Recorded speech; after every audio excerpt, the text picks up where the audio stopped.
We're out here to at the Roadtrek this morning. We're going to do a oil change on the generator.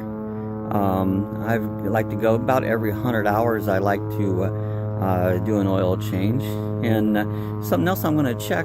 We've had it just cut off every once in a while. It just stops, and that's usually an indication of low oil. So first thing I'll do is I'm going to check the oil level, and we'll see if that's the reason it's just been cutting off. Alright, the first thing you gotta do is this little panel door here with the clips. You have to take that panel door to get into where the oil filler plug is. Alright, this little red thing right here, this is the oil filler, and it also tells you your oil level, so I'm going to be pulling that out next and just seeing what the oil level is at this point. Alright, I wanted to show you the oil level. I don't know if you can see it here, but it does show it's low, and that is always the first reason to go look at the you know, check your oil level. Let's see if I can get a better picture there, if you can see this or not. But when your generator just automatically just kind of stops, that's the first indication that your oil level could be low. And so this is what's been going on. Ours has been doing this a little bit, so this should take it. But we're going to change oil at this point. I'm going to be using Havoline high mileage 10W30 oil on this. This generator has 900 and some hours on it, so you know, I'm considering that high mileage, and so what we're going to do it. And the nice thing about it, it takes exactly 1 quart. So you drain out the oil that's in here, put 1 quart in it, and you're usually good to go. Alright, here's the oil drain plug. I figured out here, I've got my wrench handy here, and I figured out it's going to take a 14 millimeter wrench, and that should remove the plug just fine. Alright, sometimes taking videos is kind of hard, but I've got it focused on here, and so actually what I'm going to do here is take this, open this plug up,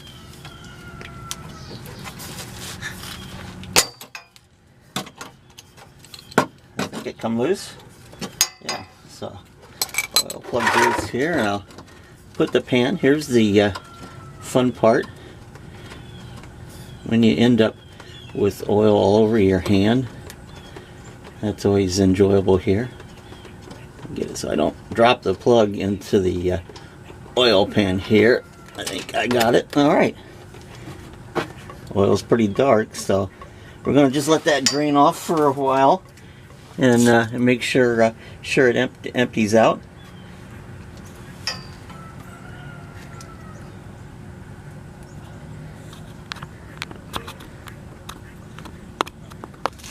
Alright, you can see it's still draining, and now there's no oil filter on these. They don't use an oil filter, so you know, you don't have to worry about you know, finding the oil filter or something. So you basically, all you got to do is drain it.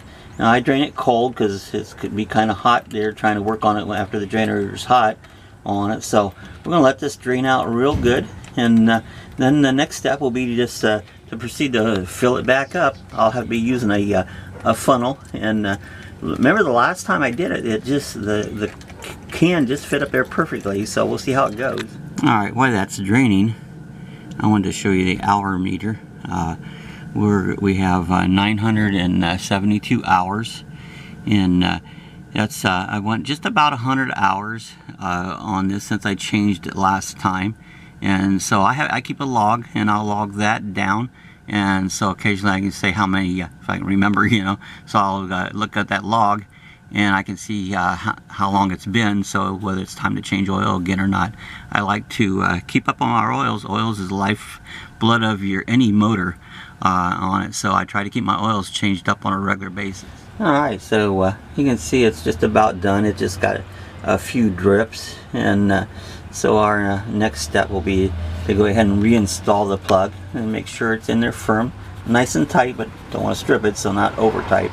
I did that when it was the first car I ever had. I stripped the oil plug out. I was able to fix it there, but I've learned to be careful, don't over tighten things. I wanted to show you there's another project I got coming up here soon. If you notice this split, this is the fill hose to fill the fresh water up, and it's got a split in here right in the hose, and the last time I filled it I had water running down. You can fill it another way. There's a valve where you hook up your city water and flip it over, and that'll fill the tank. But I want to get a hose here, and it looks like it just clamps up here to the tank. It don't look like it's going to be too hard a job, but that's another project coming up. We're going to replace that hose. All right, next step is put oil back in it. See, I've got a funnel set up in here, and this works out pretty good. A quart of oil, I'm not going to take the lid off of it here yet, but I wanted to show you. If you start a quart of oil and hold it over to the side here, you can start pouring it in here, and you're able to put that whole quart in there by using that funnel. It's tight, but it'll work. So that's my next step. We're going to put oil back in it. 1 quart should fill it correct. All right, I wanted to show you something here. When you check the oil, just put the dipstick down in it. Don't screw it in. If you screw it all the way down, you're going to get a false reading. And so now I've set that in there, and we're going to pull it straight out and look at it. And look, the oil is curved to the top, right to the full mark. I get the camera back on it so I can show you. Right to the full mark. So 1 quart will do a complete oil change. Alright, now when you put this door back on, you want to make sure it's seated down in there really good, because they have been known to come apart. So always double check and make sure that door is seated back in. I've heard they're kind of hard to find when you do, they're kind of expensive, so just double check that door when you put it back on. Alright, the next step, we're going to start the generator up. It started right up here. And I like to do something like put a cup of water or something in the microwave, just to put a little load on it. Now I can do something else here. Well, let's just do that. Let's turn the air conditioner on. We can do that. That'll put a good low on it.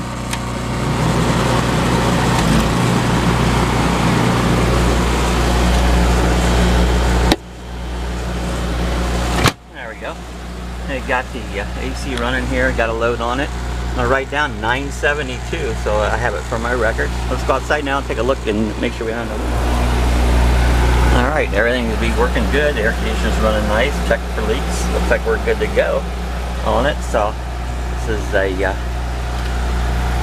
how I change my oil. You know, it's changing oil is laying on the ground, and it's kind of a greasy job, but you know, it needs to be done, and I prefer to do it myself. A lot cheaper. I don't know, quart of oil, $6-7.